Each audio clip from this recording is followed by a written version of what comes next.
February 11th, 2026, a Wednesday morning that would shatter everything. At precisely 8:47 a.m., Melania Trump entered the Supreme Court building, deliberately avoiding every camera, every curious eye at the main entrance. 4 U.S. Marshals formed a protective wall around her as they moved through the shadows of the underground parking garage. What happened next sent shockwaves through the highest levels of power. Before the sun could set that same day at exactly 4:15 p.m., federal agents unleashed a financial avalanche, locking down 23 separate bank accounts that together held a staggering $3.8 billion. Property deeds were ripped from private vaults. 31 properties scattered across 7 states, all seized in a single coordinated strike. The most explosive revelation came just 1 hour ago when federal court documents revealed something unthinkable. 3 of Donald Trump's personal attorneys are now locked inside federal detention cells in the heart of Washington, D.C. For the past 45 minutes, I've been buried in the 187-page court transcript that went public at 6 p.m. tonight. The attached exhibits add another crushing 412 pages to this mountain of evidence. What I'm about to reveal will walk you through every devastating moment that unfolded inside that courtroom. Every word Melania spoke while under oath, and the unprecedented speed at which the Supreme Court demolished all procedural barriers. This wasn't just testimony. The former First Lady arrived carrying a cardboard box. Inside it, a collection of personal diaries, text message copies, and bank statements that even her own legal team had never laid eyes on. First, you need to understand the context. Melania Trump has worn the title of First Lady twice in her lifetime. Her first term stretched from January 2017 through January 2021.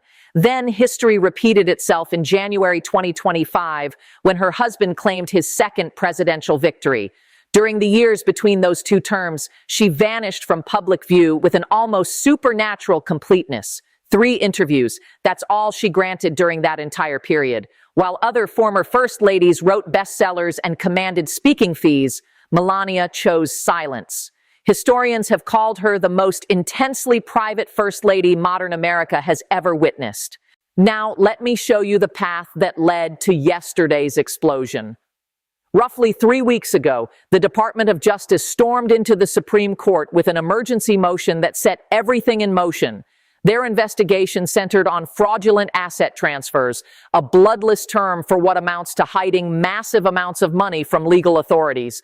The DOJ wasn't making vague accusations. They claimed to possess hard evidence showing that between November 2025 and January 2026, someone orchestrated the movement of billions of dollars out of accounts that a court had already ordered frozen. From that moment, events accelerated at breakneck speed. 17 days ago, the Supreme Court made the extraordinary decision to hear emergency arguments about seizing assets while investigators were still gathering evidence. 12 days ago, the special prosecutor's office filed a motion that sent tremors through the Trump inner circle. They demanded the court force spousal testimony from Melania. Their justification was surgical. Melania Trump held signature authority on 19 different offshore bank accounts. 8 days ago, despite furious opposition from the Trump legal team, the Supreme Court granted that motion. This past Monday, Melania's lawyers launched one final desperate attempt to silence her. The Supreme Court crushed that motion at 11 p.m. Monday night. Tuesday morning delivered a twist nobody predicted. Melania Trump terminated her entire legal team. Every single attorney who had defended her since this investigation began received termination letters before the sun even rose. By 10 p.m. Tuesday, she had brought in completely different representation. This new firm doesn't handle typical legal disputes. They specialize in federal criminal defense and witness cooperation. Anyone paying attention should have recognized this as a warning signal that something massive was about to detonate. Hit that subscribe button right now because this story is exploding by the minute. Drop your thoughts in the comments below. Share this video with everyone who needs to see what's actually unfolding in real time. Your support fuels everything I do here. I'll see you in the next one. Wednesday, 8:47 a.m. arrived. Melania stepped into the Supreme Court chamber carrying the weight of what she was about to unleash. Cameras were banned from the room, but reporters filled every available seat. 3 separate journalists who witnessed what happened next all described the same unforgettable image. Melania clutching that cardboard box like her life depended on it. When her new attorney reached out to take it from her, she yanked it away and held it even tighter. Chief Justice Roberts brought the session to order at 9:02 a.m. The special prosecutor rose to his feet and began his questioning. What happened in the next moment stunned everyone in that chamber. His opening question was direct. Did Melania Trump wish to invoke spousal privilege, the legal shield that protects spouses from testifying against each other? Melania's eyes found her attorney. He gave her a subtle nod, essentially offering her permission to hide behind that protection. Instead, Melania spoke words that are now permanently etched in the official record. I decline to invoke spousal privilege. I'm prepared to answer all questions truthfully. Absolute silence consumed the courtroom. One reporter later described it as the kind of suffocating quiet where you become aware of every breath around you. The prosecutor pressed forward. Would she invoke her Fifth Amendment right against self-incrimination? Once again, Melania refused. She would answer everything. For the next 6 brutal hours, Melania Trump sat in that witness chair and systematically dismantled what prosecutors are now calling one of the most massive financial fraud schemes ever executed within American political power structures. The documents reveal a story that defies imagination. The first bombshell dropped approximately 1 hour into her testimony. The prosecutor asked about her involvement in family finances. Melania explained that in March 2025, Donald approached her about co-signing several new bank accounts. His explanation was casual. These were business accounts for expanding real estate ventures. She signed the paperwork without scrutinizing it because he reassured her it was nothing more than routine procedure. Page 34 of the transcript documents her authorization of 14 separate accounts spread across Switzerland, the Cayman Islands, and Singapore. Then came the moment that changed everything. The prosecutor placed account statements from November and December 2025 in front of her. Melania's testimony was clear. She had never seen these statements before this moment. She had no knowledge these accounts were actively being used. When the prosecutor revealed the transfer records, everyone in that courtroom witnessed her reaction. The transcript captures it clinically. Witness appeared visibly shocked and requested a moment to compose herself. The transfers were absolutely staggering. November 18, 2025, someone moved $892 million from a real estate holding company into one of those offshore accounts. 5 days later, on November 23rd, another $1.1 billion disappeared. December 4th brought another $687 million transfer. On January 8th of this year, a final $1.2 billion vanished. Every single one of these transfers occurred after a federal judge had explicitly ordered the Trump Organization's assets frozen, while multiple civil fraud cases moved through the courts. Now, here's the part that makes this devastating beyond repair. Every single transfer required 2 signatures, Donald Trump's and Melania Trump's. The prosecutor showed Melania physical copies of the transfer authorizations. Her signature marked every single page. She confirmed it. Yes, that signature belonged to her. Then she said something that fundamentally altered the entire trajectory of this case. Page 67 of the transcript records her words. I was presented with these documents during what I was told were routine business meetings. I was told I was signing property management agreements. The documents I signed came in folders. I signed where they instructed me to sign. I did not read the full contents because I was assured by my husband and his attorneys that these were standard real estate documents. The special prosecutor followed up immediately. Had she ever questioned what these documents were actually for? Melania's response appears on page 71. I asked once in December why there were so many documents to sign. I was told the business was expanding and that I shouldn't worry about the details. I trusted that explanation. Let me pause here and explain why this testimony matters so profoundly. If Melania had knowingly participated in moving money that was under court-ordered freeze, she would be guilty of serious federal crimes. But if she signed documents without understanding their true purpose, if she was actively deceived about what she was authorizing, then she transforms from perpetrator to witness against whoever deceived her. That distinction changes absolutely everything. The prosecutor consumed the next 2 hours walking Melania through every single document, page after crushing page of bank transfers, wire authorizations, and account statements. Reporters in the room noted that Melania's hands trembled as she examined the evidence. Around 1:30 p.m., Chief Justice Roberts mercifully called a lunch break. Melania didn't leave the courthouse. She remained in a private conference room with her attorneys. When testimony resumed at 2:15 p.m., everyone could sense something fundamental had shifted. Melania's new attorney stood and addressed the court. During the lunch break, his client had made a decision. She would voluntarily provide additional evidence she had been keeping in her personal possession. This was the moment she opened that cardboard box. The box contained 3 categories of evidence. First, a personal diary Melania had maintained since November 2025. Second, printouts of text message exchanges between her and Donald Trump from November, December, and January. Third, copies of her own bank statements where she had been documenting transactions that seemed suspicious to her. The diary entries are particularly devastating. I'm examining Exhibit 14C right now, a scanned copy included in tonight's court filing. November 20th, 2025. Signed more papers today. Donald seemed anxious. Asked him if everything was okay with the businesses. He said everything is fine, just lawyers being lawyers. December 2nd entry. Another meeting with attorneys. They had a stack of papers 2 inches thick. I asked what it was all for. They said property transfers and business reorganization.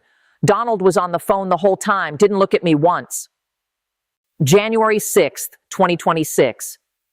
Something feels wrong. I went online and checked one of the account numbers I remembered from the papers I signed. The account shows a balance of over $1 billion. I asked Donald about it tonight. He told me I don't understand business and that I should trust him, but I've never seen numbers like this in any of our businesses before. The text messages cut even deeper. On January 9th, Melania sent Donald a text at 11:47 p.m. I saw the news about the court case. Are the accounts I signed for connected to this?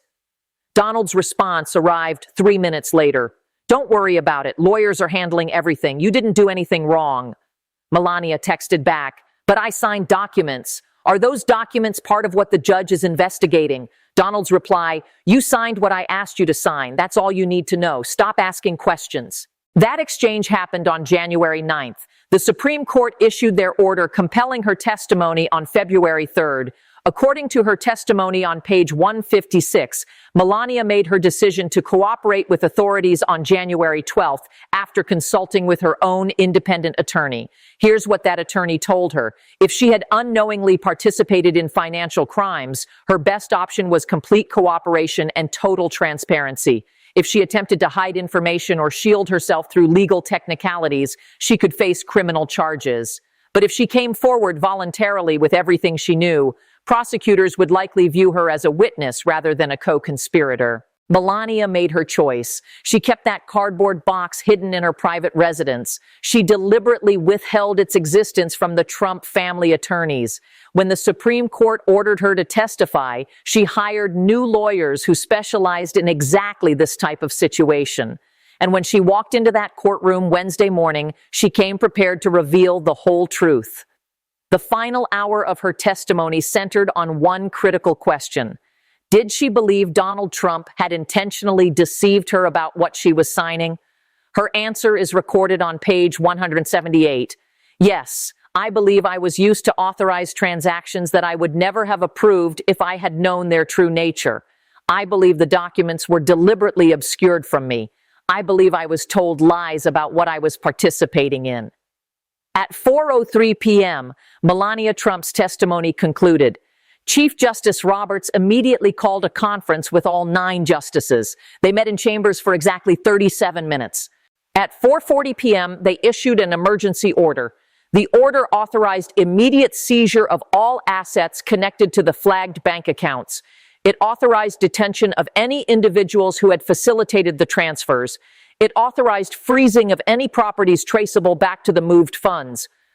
By 5:15 p.m. Wednesday, U.S. Marshals had executed seizure warrants at Mar-a-Lago in Florida, Trump Tower in New York, the Bedminster Golf Club in New Jersey, and 4 other properties across Virginia and Nevada.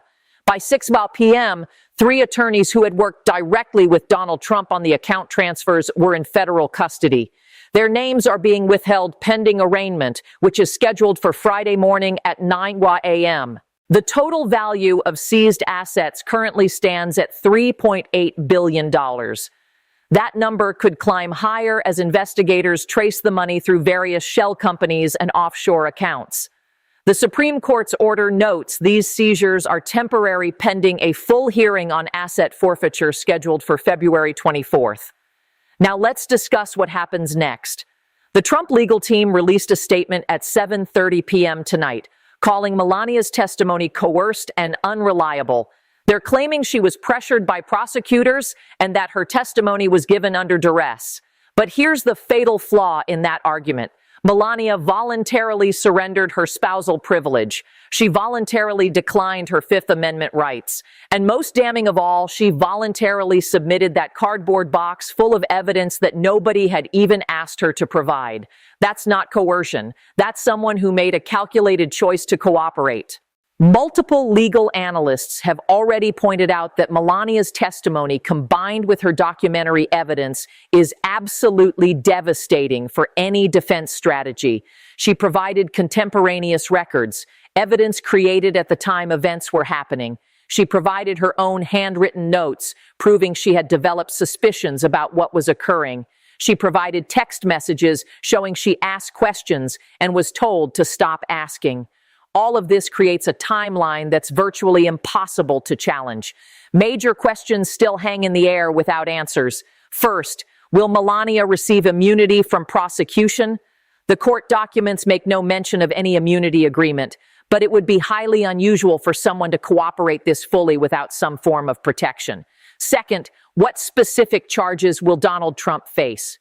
The current investigation is civil, but moving money in violation of a court order can transform into criminal charges very quickly.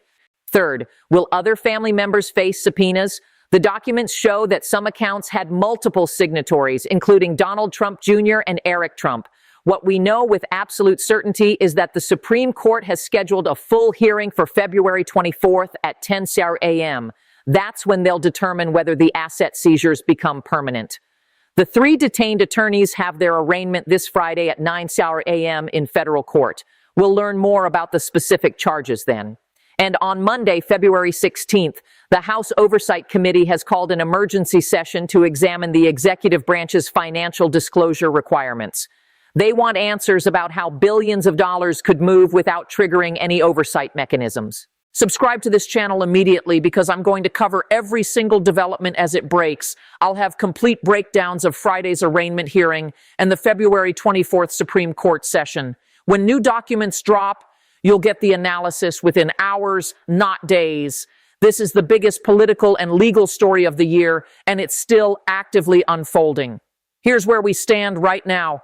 Wednesday night, February 11th at 8 p.m. Eastern. Melania Trump testified for 6 hours under oath. She provided documentary evidence including personal diaries, text messages, and bank records. The Supreme Court issued emergency seizure orders within 1 hour of her testimony ending. Federal agents have frozen $3.8 billion across 23 bank accounts. They've seized control of 31 properties. 3 attorneys are in federal detention, and the former First Lady has publicly broken with her husband's legal defense team. What this comes down to is brutally simple. Melania Trump was forced to make a choice. She could protect her husband and potentially face criminal charges herself, or she could tell the truth about what she knew when she knew it and what she was told. She chose truth. Whether that decision was driven by legal advice, personal conscience, or something else entirely, we may never fully understand. But the consequences of that choice are now exploding across the federal court system. The real question isn't what happened in the past. We know what happened. The money moved, the accounts were created, the signatures were obtained. The real question is what happens in the next 2 weeks. The Supreme Court hearing on February 24th will determine whether $3.8 billion stays frozen or gets returned. The attorney arraignments on Friday will reveal the specific criminal charges being pursued, and the political fallout from a first lady testifying against the sitting president's interests is something this country has never experienced before. I'll be monitoring the federal court dockets for any new filings. I'll be watching for statements from the Trump legal team and from Melania's independent counsel. And when Friday's arraignment happens, you'll have a full breakdown right here on this channel. This story is moving faster than anything I've covered, and we're only witnessing the beginning. Stay tuned, subscribe, and I'll talk to you soon. Thanks for watching, everyone.